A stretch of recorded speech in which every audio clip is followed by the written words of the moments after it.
ಮಕ್ಕಳೇ, ಪರೀಕ್ಷೆ ಚಾನೆಲ್ಗೆ ಸ್ವಾಗತ. ಮಕ್ಕಳೇ, ನಿಮ್ಮ ಎಕ್ಸಾಮ್ಗೆ ಗ್ರಾಮರ್ ಏನಿದೆ ಅದು ತುಂಬಾ ಮುಖ್ಯ. ಅದಕ್ಕಿಂತ ಮುಂಚೆ ನಾನು ನಿಮ್ಮ ಇಂಗ್ಲಿಷ್ ಸೆಕೆಂಡ್ ಲ್ಯಾಂಗ್ವೇಜ್ ಶಿಕ್ಷಕಿ ಪದ್ಮಶ್ರೀ ಮುರಳಿ. ಸೊ ಪರೀಕ್ಷೆ ಚಾನೆಲ್ನ ನೀವೇನಾದರೂ ಸಬ್ಸ್ಕ್ರೈಬ್ ಮಾಡಿಲ್ಲ ಅಂದರೆ ಈಗಲೇ ಹೋಗಿ ಸಬ್ಸ್ಕ್ರೈಬ್ ಮಾಡಲೇಬೇಕು. ಬಿಕಾಸ್ ಅದರಿಂದ ಬೆನಿಫಿಟ್ ನಿಮಗೆ ಇರೋದು. ಪರೀಕ್ಷೆ ಚಾನೆಲ್ನ ಸಬ್ಸ್ಕ್ರೈಬ್ ಮಾಡಿದ್ರೆ ನಿಮಗೆ ನಾವು ಹಾಕುವಂಥ ಪ್ರತಿ ಒಂದು ಕಾಂಟೆಂಟಿನ ನೋಟಿಫಿಕೇಶನ್ ನಿಮಗೆ ಸಿಗುತ್ತೆ. ಆ್ಯಂಡ್ ಎಲ್ಲರಿಗಿಂತ ಮುಂಚೆ ನೀವೇ ಅದನ್ನು ನೋಡ್ಬೋದು. And you will become our star student. All of you are my stars. But ಆದ್ರೂ ನಾನು ಹೇಳ್ತಾ ಇದ್ದೀನಿ, ಹೋಗಿ ಸಬ್ಸ್ಕ್ರೈಬ್ ಮಾಡಿ ಮಕ್ಕಳೇ. ನಿಮ್ಮ ಎಕ್ಸಾಮ್ ಇನ್ನೇನು ಬಂದೇ ಬಿಡುತ್ತೆ ಸ್ವಲ್ಪ ದಿನಗಳಲ್ಲಿ. ಆ್ಯಂಡ್ ನೀವು ಚೆನ್ನಾಗಿ ಓದ್ಕೊಳ್ಳೋದು ತುಂಬ ಮುಖ್ಯ. ಅದರಲ್ಲಿ ತುಂಬ ಬೇಸಿಕ್ ಆಗಿರೋ ಒಂದು ಟಾಪಿಕ್ ಇದೆ, ಬಟ್ ಅದೇ ಅಷ್ಟು ಕಷ್ಟ ಅನ್ಸತ್ತೆ. ಆಯ್ತಾ? ಒಂದು ರಿಡಲ್ ಥರ ಕೇಳಿದ್ದೀನಿ, ಯಾವ ಒಂದು ಟಾಪಿಕ್ ಇದು ಅಂತ ಕಾಮೆಂಟ್ ಸೆಕ್ಷನಲ್ಲಿ ಹಾಕಿ. ಇದನ್ನು ಆ್ಯಕ್ಚುಲಿ ಈ ಒಂದು ಗ್ರಾಮರ್ ಟಾಪಿಕ್ನ ನೀವು second standard, third standard, fourth standard, fifth standard, 10ನೇ ತರಗತಿ ತನಕ ಎವ್ರಿ ಇಯರ್ ಕಲಿತೀರಾ. ಬಟ್ ಆದರೂ ಅದು ನಿಮಗೆ ಕಷ್ಟ ಆಗುತ್ತೆ. ಹಾಕಿದ್ದೀರಾ ಕಾಮೆಂಟ್ ಸೆಕ್ಷನಲ್ಲಿ ನೌನ್ಸ್ ಆ್ಯಂಡ್ ವರ್ಬ್ಸ್. ಅರ್ಥ ಆಯ್ತಾ? ಸೊ ಇವತ್ತಿನ ಕ್ಲಾಸಲ್ಲಿ ನಾವು ನೌನ್ಸ್ ಆ್ಯಂಡ್ ವರ್ಬ್ಸ್ನ ಹೇಗೆ ಯೂಸ್ ಮಾಡ್ಬೋದು, ಹೇಗೆ ಕನ್ವರ್ಟ್ ಮಾಡ್ಬೋದು ಅನ್ನೋದನ್ನ ಕಲಿತೀವಿ. ಬಿಕಾಸ್ ನಿಮ್ಮ ಎಕ್ಸಾಮಲ್ಲಿ ಬೇರೆ ರೀತಿಯಾದ ಪ್ರಶ್ನೆಗಳನ್ನ ಕೇಳ್ಬೋದು. ಆ್ಯಂಡ್ ಎಲ್ಲ ಪ್ರಶ್ನೆಗಳನ್ನೂ ನಾನು ಸಾಲ್ವ್ ಮಾಡಿ ಹೇಳ್ತೀನಿ. ಪ್ರತಿಯೊಂದು ಪ್ರಶ್ನೆನ ಅಲ್ಲ, ಬಟ್ ಟೈಪ್ ಆಫ್ ಕ್ವೆಶ್ಚನ್ನ. ಓಕೆನಾ? ಸೊ ಸ್ಟಾರ್ಟ್ ಮಾಡೋಣ ಇವಾಗ. ಸೊ ಮೊದಲನೇದಾಗಿ ಈ ಥರ ಕೇಳ್ಬೋದು, writing a sentence using verb or noun form. So ಒಂದು ಸೆಂಟೆನ್ಸ್ನ ಹೇಗೆ ಬರೆಯೋದು, ವರ್ಬ್ ಮತ್ತು ನೌನ್ ಫಾರ್ಮ್ನ ಯೂಸ್ ಮಾಡಿಕೊಂಡು. ಆಯಿತಾ? ಮೊದಲನೇದಾಗಿ let's look at the below 2 sentences. ಇವಾಗ 2 ಸೆಂಟೆನ್ಸಸ್ ಇದೆ. ಆ 2 ಸೆಂಟೆನ್ಸಸ್ನ ನೋಡೋಣ ಬನ್ನಿ. ಆಯಿತಾ? Rajesh received on award. Award ಅಂದರೆ ರಾಜೇಶ್ಗೆ ಒಂದು ಅವಾರ್ಡ್ ಸಿಕ್ತು ಫಾರ್ 100% ಅಟೆಂಡೆನ್ಸ್. ಇಲ್ಲಿ ಸಿಗುವಂಥ ಅವಾರ್ಡ್ ಏನಿದೆ ಅದು ಒಂದು ರೀತಿಯಾದ ಫಿಸಿಕಲ್ ಆಗಿದೆ. ಅರ್ಥ ಆಯ್ತಾ? ಅವರ ಕೈಯಲ್ಲಿ ಕೊಡುವಂತಹ ಒಂದು award. This is the thing.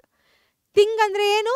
Noun. So the award that is used here is a noun form. Okay. Bengaluru police department will award Poornima for her bravery. ಒಂದು ರೀತಿಯಾದ ಪ್ರಶಸ್ತಿನ ನೀಡ್ತಾ ಇದ್ದಾರೆ. ಅಂದರೆ ಪ್ರಶಸ್ತಿನ ನೀಡಿದಾಗೇನು, ಈ ಅವಾರ್ಡ್ನ ನೀಡಿದಾಗೇನು, ಅವರ ಒಂದು ಬ್ರೇವರಿಗೋಸ್ಕರ ಕೊಡುತ್ತಿರುವಂತಹ ಒಂದು ರೆಕಗ್ನಿಷನ್, ಒಂದು ಆ್ಯಕ್ಷನ್ ಇದು. ಸೊ ಅದಕ್ಕೆ ಅದು ಒಂದು ವರ್ಬ್. ಅರ್ಥ ಆಯ್ತಾ? ಸೊ ನೌನಲ್ಲಿ ಒಂದು place, thing, name, place, animal, thing ನೀವೆಲ್ಲ ಆಡ್ತಿರಲ್ಲ ಕ್ಲಾಸಲ್ಲಿ.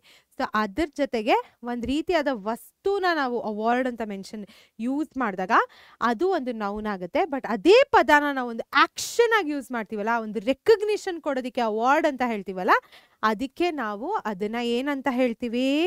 ವರ್ಬ್ ಅಂತ ಹೇಳ್ತೀವಿ. ಸೊ ಇಲ್ಲಿ ನೀವು ನೋಡ್ಬೋದು, ಅವಾರ್ಡ್ ಅನ್ನೋ ಪದ ಸೇಮೆ, ಬಟ್ ಒಂದು ಸ್ಟೇಟ್ಮೆಂಟಲ್ಲಿ ನಾವು ಅದನ್ನು ನೌನ್ ಆಗಿ ಯೂಸ್ ಮಾಡಿದ್ದೀವಿ, ಇನ್ನೊಂದು ಸ್ಟೇಟ್ಮೆಂಟಲ್ಲಿ ಅದನ್ನು ವರ್ಬ್ ಆಗಿ ಯೂಸ್ ಮಾಡಿದ್ದೀವಿ. ಆಯಿತಾ? ಸೊ ಮೀನಿಂಗ್ ಸೇಮ್ ಇದೆಯಾ? ಇಲ್ಲ, ಮೀನಿಂಗ್ ಕೂಡ ಡಿಫ್ರೆಂಟ್ ಆಗಿದೆ. ಓಕೆನಾ? ಇಲ್ಲಿ ಮೊದಲನೇ ಸೆಂಟೆನ್ಸಲ್ಲಿ ಅವಾರ್ಡ್ ಏನಿದೆ ಅದು ಒಂದು ವಸ್ತು. ನಾನು ಹೇಳ್ದ ಹಾಗೆ ಅದು ಒಂದು ವಸ್ತು. ಆ್ಯಂಡ್ ಆ ವಸ್ತು ಏನಿದೆ ರಾಜೇಶ್ಗೆ ಸಿಗ್ತಿದೆ.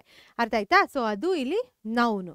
ಆದರೆ ಎರಡನೇದೇನಿದೆ ಅದು ಒಂದು ಅವಾರ್ಡಿಂಗ್, ಅಂದರೆ ಒಂದು ರೀತಿಯಾದ ರೆಕಗ್ನಿಷನ್ ಅವಳಿಗೆ ಸಿಗ್ತಿದೆ, ಪೂರ್ಣಿಮಂಗೆ, ಬ್ರೇವರಿಗೋಸ್ಕರ. ಸೊ ಇಲ್ಲಿ ಅವಾರ್ಡ್ ಏನಿದೆ ಅದು ವರ್ಬು. ಸೊ ಆಯ್ತಾ? ಇಲ್ಲಿ ಒಂದನ್ನ ನೀವು ರಿಮೆಂಬರ್ ಮಾಡಬೇಕು. ಏನು? When you are given a word in the exam, use it in a sentence that conveys the appropriate meaning. So ನಿಮ್ಮ ಒಂದು ಪದವನ್ನು ಕೊಡ್ತಾರಲ್ಲ ನಿಮ್ಮ ಎಕ್ಸಾಮಲ್ಲಿ, ಸೆಂಟೆನ್ಸಲ್ಲಿ ಅದು ಆ ಸೆಂಟೆನ್ಸ್ಗೆ ಒಂದು ರೀತಿಯಾದ ಒಂದು ಮೀನಿಂಗ್ನ ಆ್ಯಡ್ ಮಾಡುತ್ತಲ್ಲ, ಆ ಪದವನ್ನು ನೀವು ಯೂಸ್ ಮಾಡಬೇಕಾಗತ್ತೆ. ಓಕೆನಾ? ಸೊ ನಡೀರಿ ಇವಾಗ ಮುಂದೆ ಹೋಗೋಣ. Use the word agri as a verb in a sentence. So agri ಅನ್ನೋದನ್ನ ವರ್ಬ್ ಆಗಿ ನಾವು ಯೂಸ್ ಮಾಡಬೇಕು.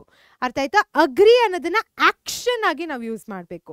ಸೊ ಈ ರೀತಿಯಾದ ಒಂದು ಪ್ರಶ್ನೆ ಕೊಟ್ಟಾಗ ಅಗ್ರಿ ಅನ್ನೋದು ವರ್ಬ್ ಅಂದಿದ ತಕ್ಷಣ ಆಕ್ಷನ್ ಅಲ್ವಾ? ಯಾರಿಗೋ ಒಬ್ರಿಗೆ ಅಗ್ರಿ ಮಾಡೋದನ್ನ ನಾವಿಲ್ಲಿ ತೋರಿಸ್ಬೇಕಾಯ್ತಾ? Usually I agree with whatever my parents say. ಇಲ್ಲಿ ಒಂದು ಆಕ್ಷನ್, ನಾನು ಅವರ ಒಂದು ಮಾತಿಗೆ ಒಪ್ಪಿಗೆನ ನೀಡುತ್ತಿದ್ದೇನೆ. ಆ ಒಪ್ಪಿಗೆ ಅನ್ನೋದೇನಿದೆ ಅದನ್ನ ಅಗ್ರಿ. ಅರ್ಥ ಆಯ್ತಾ? ಸೊ ಇದೇನಿದೆ ಇದು ಏಪ್ರಿಲ್ 2024 1 ಮಾರ್ಕ್ ಕೇಳಿದ್ರು. ಸೊ ಇಲ್ಲಿ ವರ್ಡ್ ಅಗ್ರಿನ ವರ್ಬ್ ಆಗಿ ಯೂಸ್ ಮಾಡಿ ಅಂದಿದ ತಕ್ಷಣ, ವರ್ಬ್ ಅಂದಿದ ತಕ್ಷಣ ಆಕ್ಷನ್ ಅದು ನಿಮ್ಮ ತಲೆಯಲ್ಲಿ ಬಂದ್ಬಿಡ್ಬೇಕು. ಓಕೆನಾ? Use the word present as noun in a sentence. ಇವಾಗ ಪ್ರೆಸೆಂಟ್ ಅಂತ ನೌನ್ ಆಗಿ ಯೂಸ್ ಮಾಡಬೇಕು ಅಂದರೆ ಒಂದು ಉಡುಗೊರೆ. ಅರ್ಥ ಆಯ್ತಾ? ಒಂದು ಗಿಫ್ಟ್ನ ಪ್ರೆಸೆಂಟ್ ಅಂತ ಕರಿತೀವಿ.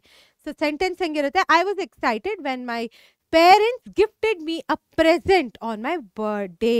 ಸೊ ಇಲ್ಲಿ ಒಂದು ಥಿಂಗ್ ಆಗಿ ಯೂಸ್ ಮಾಡಿದೀವಿ ಪ್ರೆಸೆಂಟನ್ನ. So this is also a noun. ಓಕೆನಾ?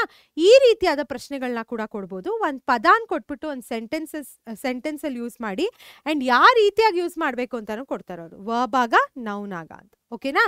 Next using verb or noun form to fill in the blanks. ಸ್ವಲ್ಪ fill in the blanks questions ಕೂಡ ನಿಮಗೆ ಬರ್ಬೋದು. ಅರ್ಥ ಆಯ್ತಾ? ನೋಡೋಣ ಬನ್ನಿ. ಇವಾಗ write the correct form of the word given in the bracket. ಈ ಬ್ರಾಕೆಟಲ್ಲಿ ಕೊಟ್ಟಿರೋ ಪದವನ್ನ ಕರೆಕ್ಟ್ ಫಾರ್ಮ್ ನೀವಿಲ್ಲಿ ಸೆಂಟೆನ್ಸಲ್ಲಿ ಬರಿಬೇಕು. ಅರ್ಥ ಆಯ್ತಾ? ಸೊ ಅದು ನೌನ್ ಆದ್ರೂ ಆಗಿರ್ಬೋದು, ವರ್ಬ್ ಆದ್ರೂ ಆಗಿರ್ಬೋದು, ಬಟ್ ಆ ಸೆಂಟೆನ್ಸ್ಗೆ ಏನು ಫಿಟ್ ಆಗುತ್ತೋ ಅದನ್ನ ನೀವು ಬರಿಬೇಕು. ಅರ್ಥ ಆಯ್ತಾ? The girl was happy with the dash she got. ಏನಂತ ಆಗತ್ತೆ ಇಲ್ಲಿ ನೋಡೋಣ ಬನ್ನಿ. In these types of questions, the word given in the bracket may be a noun or a verb. ಇದರಲ್ಲಿ ಇದು verb ಆಗಿರ್ಬೋದು, noun ಆಗಿರ್ಬೋದು. ಅರ್ಥ ಆಯ್ತಾ? Depending on the sentence, we need to use the correct form of verb. ನಾ ಹೇಳ್ದಂಗೆ ಸೆಂಟೆನ್ಸಿನ ಪ್ರಕಾರ ನಾವು ಕರೆಕ್ಟ್ ಫಾರ್ಮ್ ಆಫ್ ವರ್ಬ್ನ ಯೂಸ್ ಮಾಡಬೇಕಾಗತ್ತೆ. ಓಕೆನಾ? ಸೊ ಇಲ್ಲಿ ಕರೆಕ್ಟ್ ಫಾರ್ಮ್ ಆಫ್ ವರ್ಬ್ ಏನಾಗುತ್ತೆ, ಅದು ವರ್ಡ್ ಏನಾಗುತ್ತೆ, ಅಪ್ರಿಸಿಯೇಷನ್. ಅರ್ಥ ಆಯ್ತಾ? ಅವಳಿಗೆ ಒಂದು ರೀತಿಯಾದ ಅಪ್ರಿಸಿಯೇಷನ್ ಸಿಕ್ತು. This is the correct form of verb that we will use here. ಓಕೆನಾ? ಮುಂದಿನ ಒಂದು ಪ್ರಶ್ನೆನ ನೋಡೋಣ. ಬಟ್ ಅದಕ್ಕಿಂತ ಮುಂಚೆ ಇವಾಗ ವರ್ಬ್ನ ನೌನಿಗೆ ಚೇಂಜ್ ಮಾಡಬೇಕು ಅಂತ ಅನ್ಸಿದ್ರೆ ನೀವು ಒಂದು ಸಫಿಕ್ಸ್ನ ಆ್ಯಡ್ ಮಾಡಬೇಕಾಗತ್ತೆ. ಇವಾಗ ಅಬ್ಸಾರ್ಬ್ ಹೋಗ್ಬಿಟ್ಟು ಅಬ್ಸಾರ್ಪ್ಷನ್, ಶನ್ನು, ಮೆಂಟು, ಆನ್ಸು, ಎನ್ಸು, ವೈ ಅಂತ ಕೂಡ ಯೂಸ್ ಮಾಡ್ಬೋದು. ಅಬ್ಸರ್ವ್ ಹೋಗ್ಬಿಟ್ಟು ಅಬ್ಸಾರ್ಪ್ಷನ್, ಜಡ್ಜ್ ಹೋಗ್ಬಿಟ್ಟು ಜಡ್ಜ್ಮೆಂಟ್, ಡಿಸಪಿಯರ್ ಹೋಗ್ಬಿಟ್ಟು ಡಿಸಪಿಯರೆನ್ಸ್, ಆಮೇಲೆ ಆಬ್ಸೆಂಟ್ ಏನಿದೆ ನಮ್ಮ ವರ್ಬು ಅದು ಹೋಗ್ಬಿಟ್ಟು ಆಬ್ಸೆನ್ಸ್ ಆಗುತ್ತೆ, ಲಾಯಲ್ ಹೋಗ್ಬಿಟ್ಟು ಲಾಯಲ್ಟಿ ಆಗುತ್ತೆ. ಓಕೆನಾ? ಸೊ ಈ ರೀತಿಯಾಗಿ ನಾವು ವರ್ಬ್ನ ನೌನಿಗೆ ಶಿಫ್ಟ್ ಮಾಡ್ಬೋದು. ನೆಕ್ಸ್ಟ್ ನೋಡೋಣ. ಇವಾಗ ನೌನನ್ನ ನಾವು ವರ್ಬ್ಗೆ ಚೇಂಜ್ ಮಾಡಬೇಕು ಅಂದರೆ ಆ ಒಂದು ಸಫಿಕ್ಸ್ ಏನು ನಾವು ಆ್ಯಡ್ ಮಾಡಿರ್ತೀವಲ್ಲ ಅದನ್ನು ತೆಗೆದ್ಬಿಡೋದು. ಅಬ್ಯಾಂಡನ್ಮೆಂಟಲ್ಲಿ ಮೆಂಟ್ ತೆಗೆದ್ಬಿಟ್ರೆ ಅಬ್ಯಾಂಡನ್ ಆಗುತ್ತೆ. ಲಾಫ್ಟರಲ್ಲಿ ಟರ್ ತೆಗೆದ್ಬಿಟ್ರೆ ಲಾಫ್ ಆಗುತ್ತೆ. ಅರ್ಥ ಆಯ್ತಾ? ಇವಾಗ ಲಾಫ್ ಮತ್ತೆ ಅಬ್ಯಾಂಡನ್ ಏನಿದೆ ಅದು ನಮ್ಮ ವರ್ಬ್. ಓಕೆನಾ? ಅದೇ ರೀತಿಲಿ ಅದನ್ನ ತೆಗೆದ್ಬಿಟ್ಟು ನಾವು ಬೇರೆ ಒಂದು ಸಫಿಕ್ಸ್ನ ಕೂಡ ಆ್ಯಡ್ ಮಾಡ್ಬೋದು. ಎಡ್ಡು, ಐಸು, ಐಝೆಡ್, IFI ಇದನ್ನು ಕೂಡ ಯೂಸ್ ಮಾಡ್ಬೋದು. ಓಕೆನಾ? ಇವಾಗ ಟಾಕ್ ಹೋಗ್ಬಿಟ್ಟು ಟಾಕ್ಡ್ ಆಗುತ್ತೆ, ಅಡ್ವರ್ಟ್ ಹೋಗ್ಬಿಟ್ಟು ಅಡ್ವರ್ಟೈಸ್ಡ್ ಆಗುತ್ತೆ, ಮೆಮೊರಿ ನಮ್ಮ ನೌನ್ ಏನಿದೆ ಅದು ಹೋಗ್ಬಿಟ್ಟು ವರ್ಬ್ ಮೆಮೊರೈಸ್ ಆಗುತ್ತೆ, ಕ್ಲಾರಿಟಿ ಹೋಗ್ಬಿಟ್ಟು ಕ್ಲಾರಿಫೈ ಆಗುತ್ತೆ, ಕ್ಲಾರಿಫೈ ಆಗುತ್ತೆ ಇನ್ ದ ವರ್ಬ್ ಫಾರ್ಮ್. ಓಕೆನಾ? ಸೊ ನೀವು ಅದನ್ನ ತಲೆಯಲ್ಲಿ ಇಟ್ಕೊಬೇಕು. ಇವಾಗ ಒಂದಿಷ್ಟು ಪ್ರಶ್ನೆಗಳನ್ನ ಆನ್ಸರ್ ಮಾಡೋಣ ಬನ್ನಿ. Write the correct form of word given in the bracket. Bracket ಅಲ್ಲಿ ಒಂದು ಪದಾನ್ ಕೊಟ್ಟಿದ್ದಾರೆ, ಅದರ ಕರೆಕ್ಟ್ ಫಾರ್ಮ್ ಆಫ್ ವರ್ಡ್ ಅನ್ನ ನೀವು ಬರಿಬೇಕು. ಅರ್ಥ ಆಯ್ತಾ? ದ ಸೈಂಟಿಸ್ಟ್ ವೇರ್ ಸಕ್ಸಸ್ ಅಂತ ಕೊಟ್ಟಿದ್ದಾರೆ in their efforts to find a cure for the disease. Successful. ಅರ್ಥ ಆಯ್ತಾ? ಸೊ ಇದೇನಿದೆ ಇದು ಕರೆಕ್ಟ್ ಫಾರ್ಮ್ ಆಫ್ ವರ್ಬ್ ಇಲ್ಲಿ ಯೂಸ್ ಮಾಡೋದಕ್ಕೆ. ಓಕೆನಾ? ನೆಕ್ಸ್ಟ್ ಪ್ರಶ್ನೆ ತಿರ್ಗಾ ಅದೇ same. Keep on trying, there is always a scope for improvement. ಅರ್ಥ ಆಯ್ತಾ? ನಾನಿಲ್ಲಿ ಪದನ ಒಂದು ಅಬ್ಯಾಂಡನ್ಮೆಂಟ್ ಅಂತ ಕೊಟ್ಟಿದ್ದೆ, ಇಲ್ಲಿ ಇಂಪ್ರೂವ್ಮೆಂಟ್ ಇದೆ. ಓಕೆನಾ? ಸೊ ಈ ರೀತಿಯಾಗಿ ನೀವು ಕರೆಕ್ಟಾಗಿ ಆ ಸೆಂಟೆನ್ಸ್ಗೆ ಏನು ಅಪ್ರಾಪ್ರಿಯೇಟ್ ಇದೆಯೋ ಅದನ್ನ ಯೂಸ್ ಮಾಡಬೇಕು. ಸಫಿಕ್ಸ್ ಹಾಕಿ ಸಫಿಕ್ಸ್ ತೆಗ್ದು ಇದನ್ನ ನೀವು ಮಾಡ್ಬೋದು. ಓಕೆನಾ? Write the correct form of word given in the bracket. The physical education teacher stress the importance ಬರುತ್ತೆ. ಇಲ್ಲಿ ನಾನು ಸಫಿಕ್ಸ್ ಏನು ಆ್ಯಡ್ ಮಾಡಿದ್ದೀನಿ, ಎನ್ಸ್. ಓಕೆನಾ? ಸೊ ಅದನ್ನ ನೀವು ತಲೆಯಲ್ಲಿ ಇಟ್ಕೊಬೇಕಾಗತ್ತೆ.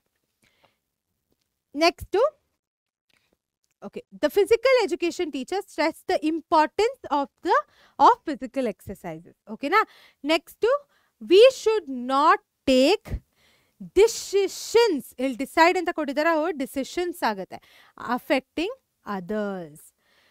ಆಮೇಲೆ write the correct form of words given in the bracket. In ಆ ಸ್ಕೂಲ್ ಆನ್ಯುಯಲ್ ಪ್ರೈಸ್ ಡಿಸ್ಟ್ರಿಬ್ಯೂಷನ್, ಆ ಒಂದು ಆಕ್ಷನ್ನ ಮಾಡೋದು, distribution programme took place yesterday. So ಇವಾಗ ಒಂದು ಬೋನಸ್ ಕ್ವೆಶ್ಚನ್ನ ಕೊಡ್ತಾ ಇದ್ದೀನಿ. ಈ ಒಂದು ಪ್ರಶ್ನೆಗೆ ನೀವು ನಮ್ಮ ಕಾಮೆಂಟ್ ಸೆಕ್ಷನಲ್ಲಿ ಆನ್ಸರ್ ಮಾಡಬೇಕು. ನಾವಲ್ಲಿ ಹೇಳ್ತೀವಿ ನೀವು ಕರೆಕ್ಟಾಗಿ ಉತ್ತರ ಕೊಟ್ಟಿದ್ದೀರೋ ಇಲ್ವೋ ಅಂತ. ಈ ಬೋನಸ್ ಕ್ವೆಶ್ಚನ್ಗೆ ನಾನು ಇಲ್ಲಿ ಆನ್ಸರ್ ಕೊಡಲ್ಲ. ಓಕೆನಾ? So write the correct form of the word given in the bracket. ಇದು ಜೂನ್ 2024 ಕೇಳಿದ್ರು. Columbus commanded the dash loyal ಅಂತ ಕೊಟ್ಟಿದ್ದಾರೆ ಆಫ್ ಹಿಸ್ ಕ್ರೂ.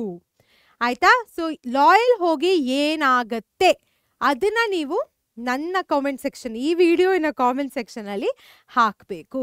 ಓಕೆನಾ ಮಕ್ಕಳೇ? ಇದರ ಜೊತೆಗೆ ಈ ರೀತಿಯಾದ ಪ್ರಶ್ನೆಗಳನ್ನ ಕೇಳ್ತಾರೆ. ವರ್ಬ್ ಮತ್ತೆ ನೌನ್ ಫಾರ್ಮ್ಸ್ ಅಲ್ಲಿ ಚೇಂಜ್ ಹೆಂಗ್ ಮಾಡೋದು, ಸಫಿಕ್ಸ್ ನ ಆಡ್ ಮಾಡಿ ಅಥವಾ ತೆಗೆದು ನೀವು ಇದನ್ನ ಮಾಡ್ಬೋದು. ಅರ್ಥ ಆಯ್ತಾ?